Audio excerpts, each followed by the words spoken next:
unggul, cerdas, dan sejahtera dalam ketertiban dan persahabatan Kristiani. Misi Keuskupan Agung 1. Meningkatkan persoalan pendidikan integratif. 2. 3. Keuskupan Agung 2. Unggul, cerdas, sejahtera. Romo Bernard bersama tim Keuskupan Atambua, Pater Iren yang saya kasihi semuanya, yang saya kasihi adik-adik peserta pelatihan lektor. Yang pertama, kita bersyukur kepada Tuhan karena Tuhan memperkenankan kita untuk mendapatkan kesempatan ini melatih diri untuk menjadi pewarta sabda Tuhan melalui tugas sebagai seorang lektor. Yang kedua, saya mengajak kita semua untuk bersyukur bersama Pater Iren yang hari ini merayakan imamatnya. Kita doakan semoga Pater tetap semangat, tetap setia dalam memimpin umat di seluruh paroki ini. Saya pada mulanya ketika menjadi lektor pertama, saya pikir membaca bacaan itu biasa-biasa saja, tidak ada yang istimewa. Tetapi kenyataannya lain, bahwa membaca kitab suci tidak sama dengan membaca buku cerita, membaca buku pelajaran, atau membaca buku-buku yang lainnya. Oleh karena itu, maka saya atas nama DPP mengucapkan banyak terima kasih kepada Romo Bernard, Pak Ose, dan Pak Otto yang pada hari ini berkenan untuk memberikan latihan sebagai persiapan untuk adik-adik kami ini untuk kelak kami nanti bergabung bersama barisan lektor untuk paroki ini. Saya sangat mengharapkan adik-adik sekalian jangan sia-siakan kesempatan ini, ikutilah seluruh kegiatan meskipun hanya 1 hari, seluruh kegiatan ini dengan baik, itu akan menjadi bekal untuk kita. Karena ketika kita mewartakan, membaca sabda Tuhan dengan baik, itu juga sebuah tugas pewartaan bagi kita, karena kita juga adalah pewarta sabda Tuhan. Oleh karena itu, atas nama Ketua Umum DPP Pater dan DPP, saya membuka kegiatan ini dengan resmi. Terima kasih.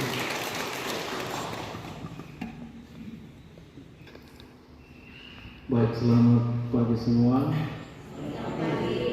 Pater Iren, Pastor Proki, dan peserta pelatihan lektor yang terkasih, para suster, Pak Yos dan Pak Okto.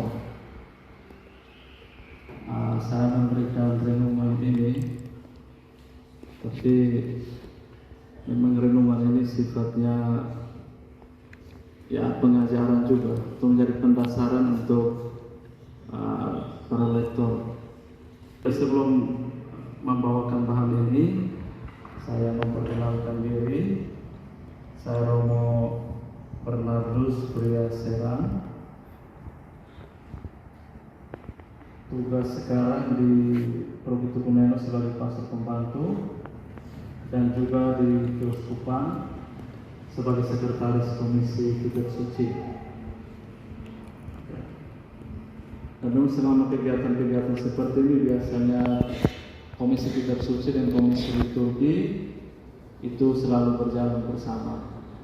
Kami dari Komisi Kitab Suci menyampaikan hal-hal yang terkait dengan Kitab Suci, sedangkan Komisi Liturginya itu mengatur hal-hal teknis, bagaimana sabda Tuhan itu dilaksanakan atau dibawakan oleh seorang lektor di dalam liturgi suci.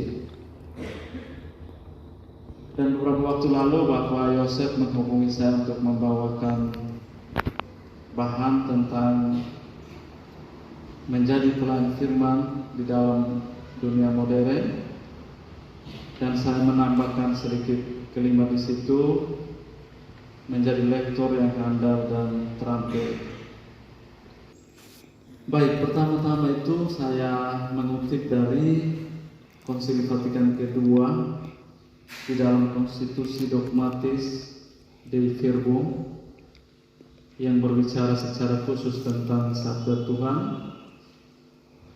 Itu di dalam nomor yang ke-25, dia mendesak dengan sangat dan istimewa agar para imam, biarawan biarawati, dan semua umat beriman membaca dan mempelajari kitab suci untuk memperoleh pengertian yang mulia akan Yesus Kristus, sebab tidak mengenal Alkitab sama dengan tidak mengenal Yesus Kristus. Dan kalimat itu mungkin kita semua tahu dikatakan oleh Santo Hieronymus yang menerjemahkan kitab suci ke dalam bahasa Latin dari bahasa Ibrani dan Yunani ke dalam bahasa Latin, yang mengatakan tidak mengenal kitab suci sama dengan tidak mengenal Kristus. Memang kita di sini belum sampai di situ. Paling kurang kita mengajak umat untuk hanya sekedar membaca, tetapi untuk sampai mempelajari dengan baik sebagaimana dianjurkan oleh Dei Verbum, itu kita belum sampai di situ. Kita dari Komisi Kitab Suci yang selalu mengupayakan, selalu bekerja sama di Keuskupan, komisi liturgi dan komisi-komisi lain, supaya kerasulan kitab suci terus menerus kita jalankan. Kita juga sadar untuk bergaul dengan kitab suci, dia selalu berusaha untuk membacanya, dia menghayati dan mau mengamalkannya. Kalau kita hanya baca saja, tetapi kita tidak menghayati dalam dan melaksanakan di dalam hidup kita setiap hari, memang ini hal yang tidak mudah. Tetapi mau tidak mau seorang rektor untuk seperti itu.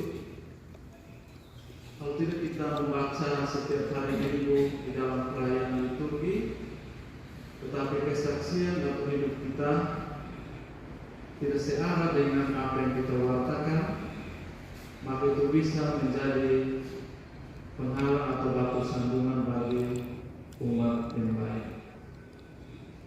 Kemudian kita di Keuskupan Latam II di dalam pertemuan-pertemuan komisi, rapat-rapat komisi bersama di Puspas bersama Yosef Okto, itu terkait dengan kitab suci. Bapak Uskup menyampaikan seperti ini. Bapak Uskup menyampaikan dengan penuh harapan, umat kita di Keuskupan Latam II ini, kalau dia membaca, menghafal, menghayati dan mengamalkan kitab suci, itu sudah cukup satu kemajuan. Bagaimana kita bisa melihat bacaan itu? Kita lihat bukan kita lihat kalimat atau baris per baris, tetapi kita lihat secara keseluruhan bacaan tersebut. Jadi kita punya mata itu satu semua.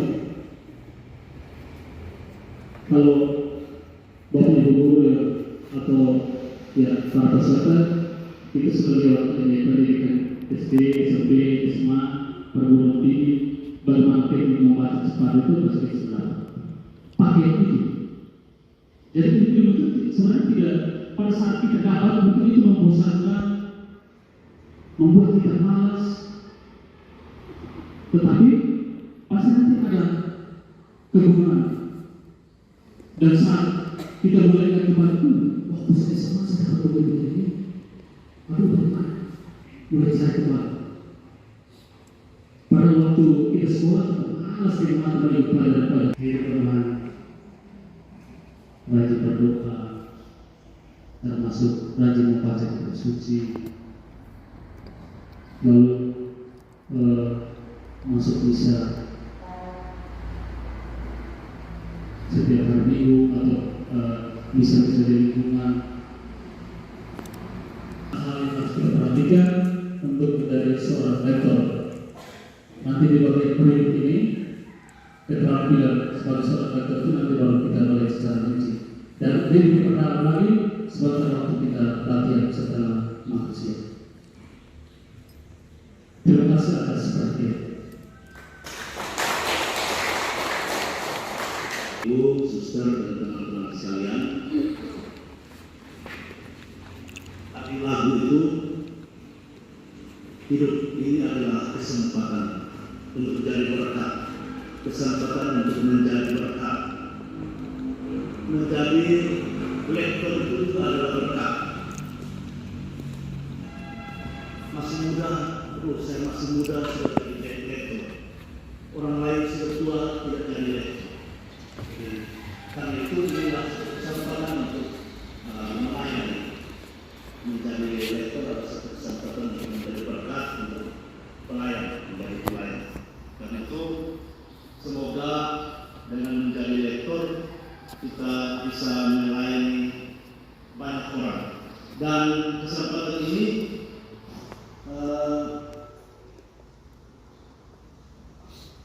kita akan melihat tentang apa saja yang harus menjadi keterampilan seorang lektor. Lektor bukan hanya membacakan sabda Tuhan. Tadi ini lebih dalam. Kalau tadi bertugas membaca sabda Tuhan, tapi ini bukan sekedar membaca. Kalau dia hanya sekedar membaca, ya pergi, dia baca, habis, selesai. Tapi bukan hanya tukang baca. Jangan sampai kalau dia baca, oh ini tukang baca kitab suci, tukang baca kitab suci. Tapi dia bukan hanya sekedar membacakan. Dia harus menghayati. Tadi prasyarat itu harus menghayati apa yang dibacakan. Karena itu waktu dia baca harus bisa mengerti. Sehingga kalau dia sendiri tidak mengerti, maka kemudian umat bertanya, dia baca bilang apa itu? Teman-teman, Bapak Ibu sekalian, harus terutama surat-surat Santo Paulus itu perlu, karena panjang, dia punya kalimat panjang. Kadang-kadang kalau kita salah, karena mau penggal itu juga harus hati-hati. Penggal itu juga harus hati-hati karena panjang, dia kalimatnya panjang. Surat-surat Santo Paulus. Sedangkan yang lain kadang-kadang ada surat yang pendek, kalimat pendek jadi gampang. Dari itu maka harus dipelajari, atau tadi Pak Okto dan Romo Bernard bilang harus persiapan. Kadang-kadang kita ini kan bilang saya sudah biasa baca, tampil saja, saya sudah biasa. Bacaan itu kan biasa, saya biasa, apalagi saya guru. Beda. Guru kadang-kadang biar tidak persiapan masuk mengajar saja, anak-anak tidak protes. Tetapi ini mewartakan, jadi perlu persiapan. Maka bukan hanya membacakan. Dan tidak sembarang orang jadi lektor. Ternyata kalau sudah pengumuman berulang-ulang kali, tidak ada yang mau mendaftar untuk jadi lektor. Tidak sembarang orang, berarti hanya orang-orang pilihan. Dan ini kita yang bersedia untuk menjadi lektor. Dibuka kesempatan, tidak ada yang mau mendaftar. Berarti tidak sembarang orang. Dengan pesona suaranya, dia mempesona, memikat, dan teknik ekspresi pengucapannya yang cerdas. Karena itu lektor harus selalu belajar terus-menerus untuk bisa lebih baik.